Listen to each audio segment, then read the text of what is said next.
Tashidale, and welcome back. So we are in the last week of the class. This is week 16 out of what we've been looking at. And last week we talked about the great departure at the end. And so that was when the Buddha left his family and went into his beginnings of his practice of becoming a Buddha. The next chapter here is called Enroute to the Bodhi Tree. And of course the Bodhi Tree, we have a Bodhi leaf over there. The Bodhi Tree is where the Buddha is said to have attained enlightenment. If you go to Bodh Gaya today, there's a huge tree there along with a shrine representing that. But it's not the original, and that's because the original died. Remember, that's 2,500 years ago. Trees typically don't last that long. But they had taken a couple of cuttings from it to different places and planted those cuttings. And by the time the original died, the other ones were quite large. And so they took cuttings from one of those, I believe, and brought it back to Bodh Gaya and planted it. So if you go to Bodh Gaya today and sit under the Bodhi tree, it's not the original, but it is from the original. So that's the Bodhi tree that we're talking about here. So the next 6 years, as we recall, the Buddha came across some other seekers, ascetics, but they always kind of broke away from what he was doing. Now this the stories in this particular book don't go into the different teachers that he had, the way most of the stories do, and how he went to one teacher and became dissatisfied, went on to another teacher, became dissatisfied, and then went into the ascetic practices and did that for a period of 6 years and then became enlightened. So this story skips over those first two parts where he went to different teachers and learned some things and was dissatisfied and went on. So here it talks about him preferring a solitary path, and he was alone, he was celibate as a part of that, which is part of that tradition. And then the luxuries of palace life had basically been replaced by the extremes of asceticism. But Gautama did not look back. He is said to have said, "The thing is done." So he recognized that he had made a decision and he's sticking to it. So his body is said to have emitted this kind of a glow, a soft and dazzling light. And there are a number of different stories about people being kind of amazed at what he looked like. And these Brahmin hermits he ran across in the forest were unsure whether he was a god or a human, and so there are a number of different stories about that kind of thing. And of course, the legends are prone to idealize him while also asserting his humanity, so we get bits and pieces of both of those. A turning point in the legend then comes as the hard truth of his choices begins to hit home, and he stares in his alms bowl and is disgusted by what he sees. And it's described in the Burmese legend this way: his eyes could not bear even the sight of that loathsome mixture of the coarsest articles of food collected at the bottom of his bowl. Not too happy with it. But he then overcomes that disgust and swallows the food. And then never again are we told stories, we are told, does he experience such aversion, therefore adopting equanimity, important principle, with regard to ingesting any food offered to him. And so in the Vinaya, for example, we saw a rule about that you took whatever was given to you. And so he refused to do a vegetarian, require people to be vegetarian, because he thought that would be an insult to the people giving meat as an offering. So at any rate, then, he arrives at Bodh Gaya and decides to remain there. He wants to begin seeking the truth for himself, and then years later, the Buddha describes to his disciples why he chose this special place for his retreat. I saw woods that were delightful, lovely, secluded, sequestered, remote from turmoil, remote from men, and growing in seclusion and charming lakes. Round about were herdsmen's villages, not too far away, yet not too near, but accessible. A level tract and river in Naranjana, with its pure water flowing still and clear between the beautiful banks. So, sounds like a nice place to sit down and meditate. So, among all of these lofty trees and lush greenery, you can imagine how that might be suggestive of kind of enlightened kinds of an approach. So Gautama joined in the tradition of the ancient yogis and commenced a 6-year period of increasing harsh austerities with his 5 fellow forest dwellers. Now, in here, she refers to them as being his servants, that they were helping him. Other stories, however, indicate that they were basically equals and they were just all doing their practice. So she doesn't explain why she articulates that different variation. There's not a specific story that she mentions or anything associated with that. So Gautama clearly sets his intention with his retreat, and this is one of his descriptions of that. I shall live with both body and mind withdrawn from sensual pleasure, and with my thoughts of them, my fondness for them, my feverish longing for them, and my attachment to them subdued. Although I undergo unpleasant, bitter, cruel, and severe feelings which torment my soul and my body, I shall be capable of the state of superior men of knowledge, insight, and enlightenment.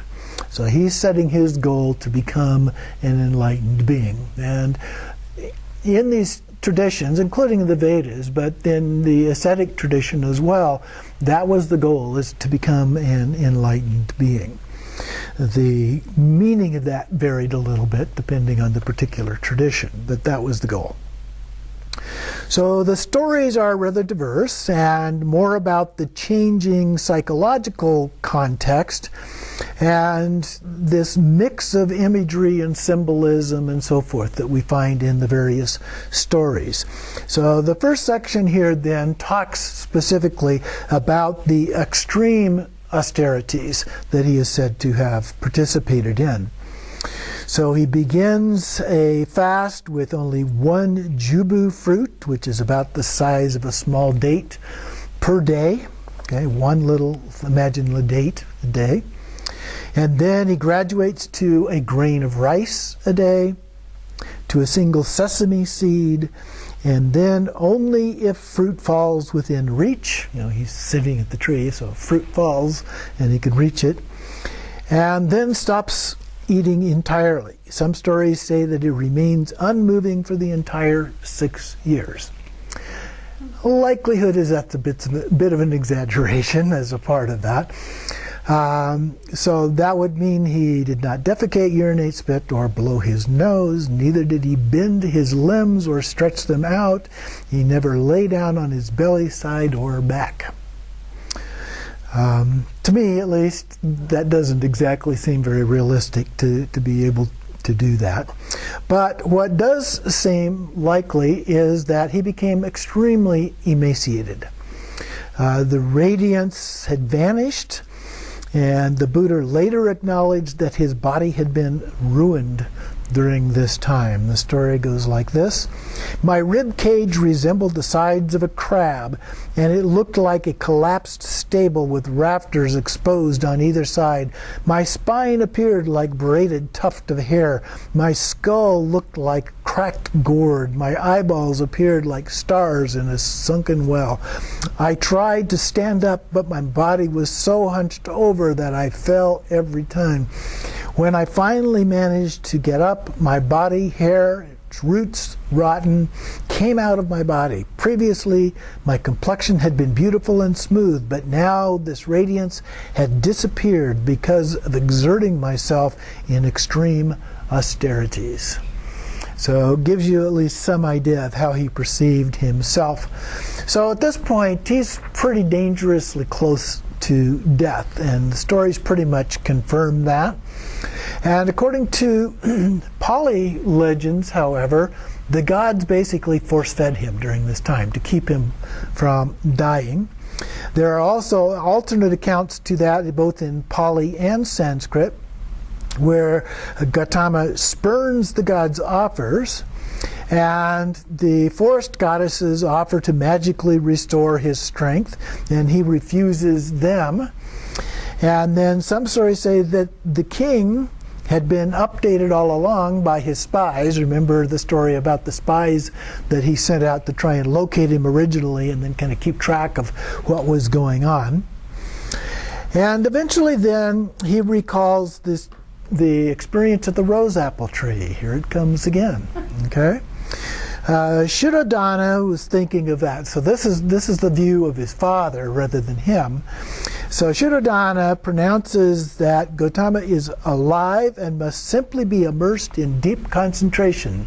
The story of the rose apple tree. And so the king is overjoyed, and his fame has spread all over. And then, according to one of the sources that we've been referring to here a number of different times, the Lalita Vistara, there is a rare account of a feminine presence during this time. Most of the stories don't have much of a feminine presence during this time in his life.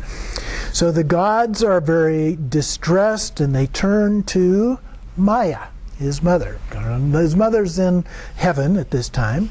So Maya then departs and finds her son and sings this loving song to him about her caring for him and so forth. Gautama then consoles his mother, and then he says that he will become a fully realized Buddha, and he determines to achieve his goal through his own unshakable resolve. So he's not going to depend on any of these other sources that want to help him. He's going to do it himself. Sounds like a 5-year-old or a 2-year-old or something like that. They get that same way. No, I'll do it myself. I do it. My godmother used to say all the time, I do it. Okay, the next section then is on the middle way. And here, the answer eventually comes, but it's not the one that he was looking for. What became clear to him was not the cessation of suffering in the cycle of birth and death, but the futility of the approach that he was making, the asceticism. However much self-denial may quell passions and craving, it does nothing toward the cultivation of profound insight. So he's giving up that approach. And then, ta-da, he recalls the profound joy he experienced as a young boy meditating under the rose apple tree. So this is him in this case again. And so the extraordinary state of bliss, free from the bonds of thought or sensual attachments. Could this hold the answer, he thought. Years later, he described it to his disciples as follows. I remember how long since before I had gone forth in the religious life, I was seated cross-legged on the ground in the cool shade of a rose apple tree. There I entered an abode with the first meditation, which is aloof from sensual desire and from sinful and wicked states of mind, is accompanied by the applied and sustained thought, is born of solitude, and is full of zest and ease. Could this, I wondered, be the way to enlightenment?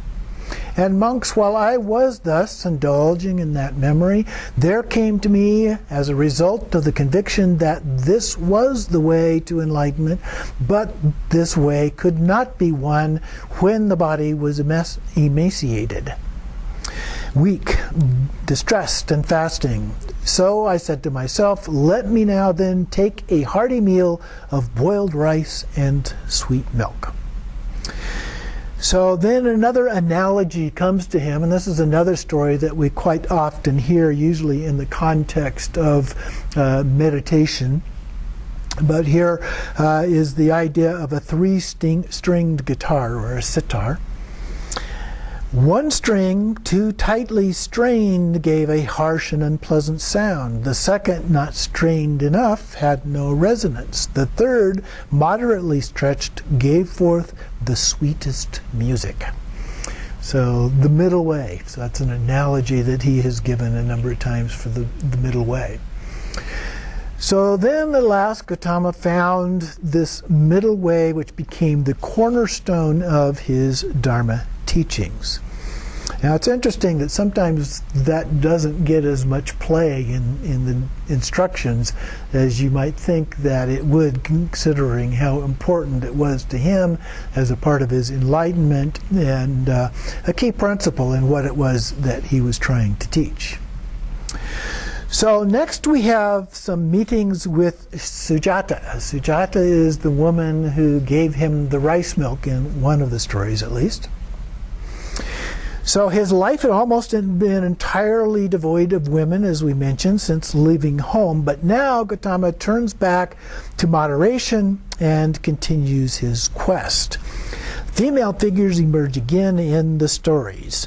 An intriguing and complex episode involving a woman now appears, and this is Sujata, the daughter of a wealthy chieftain from a nearby village who offers him a meal of rice milk. We are typically told that her offering is the first nourishment Gautama has after near starvation. Symbolically, it illustrates the middle way. However, the early Pali and Sanskrit legends recount his story somewhat differently. Both traditions report that he resumed eating food on his own initiative. Sujata's offering is on the morning of the day of his enlightenment and sustains him for a 49-day fast that marks its aftermath. So little different stories, and she does go in here through some of the different stories, so we'll touch on at least a few of those as we look at this.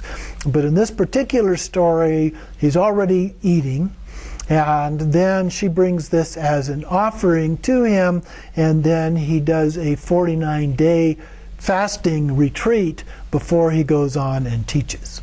Okay? So he tells his disciples, later telling the story, I made a meal of soup of beans, pulse, and peas, and won back power and strength. I received sweet milk rice from Sujata. Towards daybreak, I made my way to the river and then to the Bodhi Tree. So Sujata's participation is significant, both for her participation as a woman on his path to enlightenment and for the symbolism of nurturance and motherhood she brings to the narrative. Now, she married a nobleman who gave birth to a son, and then she decides to make her first rice milk offering to the tree deity. And we talked about tree deities previously. And so she's going to make this offering to a tree deity, and so she goes out to do that. Gautama has risen after a night of vivid dreams, foretelling this very day he would become enlightened. Sujata then sees him, but she thinks that she's still making this offering to a tree spirit. She doesn't recognize who he is or anything, just he's there with the tree. And she carries on to the holy tree. The Pali stories generally say that she approaches Gautama reverently, setting the tray aside and bowing low before offering him the rice milk. So Sujata presents him with her precious offering of the rice milk, and she returns home thinking she has just encountered this marvelous tree spirit. And in the Burmese legend, her parting words as she leaves him, may your joy and happiness be as great as mine. May you always delight in the happiest rest, even surrounded by a great and brilliant retinue. In So then he takes the bowl of rice milk and proceeds to the banks of the river, and he eats, and then throws the bowl, which is made of gold, into the river, exclaiming, I shall be able today to become a Buddha. Let this pot, or if I get this right, if I shall be able today to become a Buddha, let this pot go upstream. If not, let it go downstream. And it goes upstream. So Gautama spends the day meditating, and in the evening sets off for Bodh Gaya and the Tree of Enlightenment in that story. Sanskrit sources vary quite a bit. So there's a number of different Sanskrit sources here. In Lalita Vistara, the story opens with a fresh detail. In addition to the 5 disciples during his 6-year retreat, 10 young village girls have been visiting and assisting on a regular basis. Sujata is among them. So different story. After Gautama proclaims his intention to eat again, the girls prepare appropriate meals, and then he regains his strength and resumes his alms rounds. Sujata then takes a central role. Each day she made offerings to help sustain him. After 6 years, Gautama has ceased his austerities, and then he proceeds to the Tree of Enlightenment, and then all of these things happen in just one day. Sujata's role is understood differently in various traditions as well. On one morning, his alms round in the village, he comes across the home of a village chief named Nandika. And he stands silently at the door waiting to be noticed, and Nandika's beautiful daughter, Sujata, has seen the Bodhisattva approach, and immediately her breasts begin to stream with milk from joy and reverence. Sujata then takes his alms bowl and fills it. Handing it back, she vows to stand by Gautama through his entire course to Buddhahood, and requests that she may become one of his disciples. Most excellent sir, I vow to minister always to your wants, and I pray that when you have attained the end of your present search, that I may become one of your followers. The Bodhisattva then assents to her request and departs. Settling in a peaceful spot by the river, he begins the 6-year program of ascetic practices. So in this case, she encounters Sujata at the very beginning of the 6-year experience. So Sujata kept her vow by giving generously each time the mendicant comes to a door seeking alms. So this makes it sound like all along he's been seeking alms while he's been doing his practice. Her life parallels his for 6 years. Gautama at last begins eating and questions whether, and the difference here would be alms would be minimal eating, and then he begins a more robust diet. He questions where he might obtain nourishment sufficient to sustain him for the 49 days required for the full course of awakening to take place. So again, even the 49 days is depicted as a little bit different here, that he really needs the whole 49 days to attain enlightenment rather than to meditate on the enlightenment that's already occurred. So he returns to Sujata's door, and she sends for the golden bowl, fills it with rice milk. He departs for the river bank where he eats it, and later that day proceeds to the Bodhi Tree to enter his meditation. From the Mahavastu Sutra, Sujata has been the Bodhisattva's mother in countless previous lifetimes. Not surprisingly. Significant connection between the two in that one. There is another story of 2 sisters and the rice milk. In an intriguing variant, In several Sanskrit texts, it's likely linked to the story of the 10 girls mentioned earlier, but here, Sujata's character is just split into 2 sisters whose aim is unabashedly to win him as their husband. Different story. So the story offers curious elements not found in other accounts. The story begins with a Brahmin businessman from Kapilavastu, which would be the Buddha's hometown, if you recall, lodging in the home of a village chieftain named Senayana near the Naranjana River, where Gautama is practicing his austerities. Taking a walk in the woods, the Brahmin comes across Gautama and is overjoyed to recognize the beloved Prince Siddhartha from his hometown. This is early on in his austerities. Gautama's response is to inquire whether the Brahmin would be willing to sponsor a daily meal of millet sufficient for the duration of his retreat. So again, we get a little bit different story about the degree of starvation involved. Normally, it is considered a great privilege to do that, a key role of the laity in Buddhist cultures. This Brahmin, however, is cruel and selfish. He sees it as an opportunity to gain karmic merit through charity, while in his heart he is really feeling very stingy. He agrees to Gautama's request, but ends up providing such a meager daily portion that Gautama just barely survives over the course of his 6-year retreat. So again, we get a little bit different variant of exactly what his nourishment was during that period of time.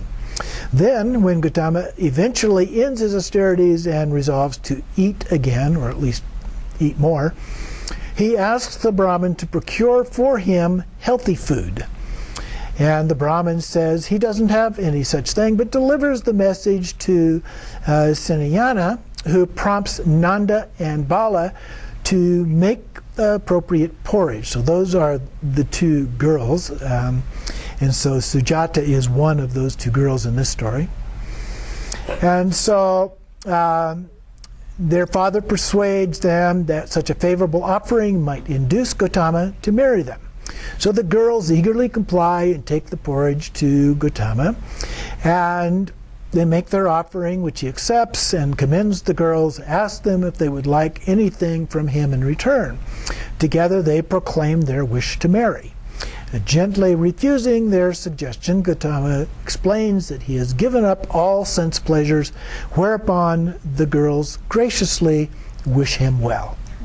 The girls continue to bring him food each day until he fully regains his strength. So again, a different variant, but it's sometimes kind of nice to see these different stories about the possibilities rather than just having only one possibility, given all of the stuff going on in how these things actually got put together over time. There are some other things about other symbols of the sacred feminine related to his need for clothes and replacing the aged clothes, and various miracles that occur and so forth. But now we get to the Bodhi Tree, where the transformation happens and he becomes a fully awakened Buddha. We resume the story at the river where Gautama has just finished his meal and throws Sujata's golden bowl into the water. And the Bodhisattva becomes deeply immersed in meditation. What follows in the legends are dramatic portrayals of the struggles in his mind, illustrated by scenes of demons and battles, and his conflict particularly with the evil demon king Mara. And there are lengthy and very complex passages that describe some of these. She gives some hints at those without trying to go into all of the detail. The guardian goddess of the Bodhi tree emerges. She sprinkles incense and scatters precious ornaments as offerings. This catches the attention of the goddesses of all the surrounding trees, and they too shower the Bodhisattva with flowers. The goddess of the Bodhi tree entreats the Bodhisattva to persevere. The jubilant gathering is interrupted by the appearance of evil Mara. So the guests then flee, and Mara is outraged and is arrived to unseat him. That's Gautama, and many different strategies that he employs, and she goes through a bunch of those stories. Unbowed Gautama reflects on the perilous state of the human condition. Mara's display only fortifies his determination. So this is a typical kind of a mythic type story where what we're really talking about is our own inner demons that come and haunt us in the process of trying to do something like achieve enlightenment. So the evil demon at the end, as a final measure, just sends his own 3 daughters to overcome Gautama. And in a footnote she says that symbolically these are named for the 3 principal delusions: craving, ignorance, and aversion. So the symbolism involved in these things. The Bodhisattva sits unperturbed in concentration. So he's just in a state of meditation while that happens. Mara hurls his remaining insults. However, nothing disquiets the Bodhisattva. He declares that Earth herself will testify to his worthiness. He says, "This Earth supports all beings. She is impartial and unbiased toward all, whether moving or still. She is my witness that I speak no lies. So may she bear my witness." And of course he reaches forward here with his hand and touches the earth in what we now call the earth touching gesture. And one of the indications when you're looking at statues or paintings that indeed they are the historical Buddha, the Shakyamuni Buddha. So then this summons Prithivi, who touches his fingers, she's the tree goddess, touches his fingers to the earth. The goddess thunders and quakes, what happens next varies in the various legends and so forth as a part of that. As the demons are vanquished, Gautama's mind fully awakens and attains the state of utter irreversible peace, or nirvana. Now at long last, Gautama has become fully enlightened. The Bodhisattva has become the Buddha, the awakened one. So Maya, his mother, has been anxiously watching all of this happen, and she brings the happy news to Shuddhodana and Yashodhara in the palace, taking the form of a servant girl. So she informs the king, "Your son Siddhartha has attained supreme wisdom." So we'll take a short break here.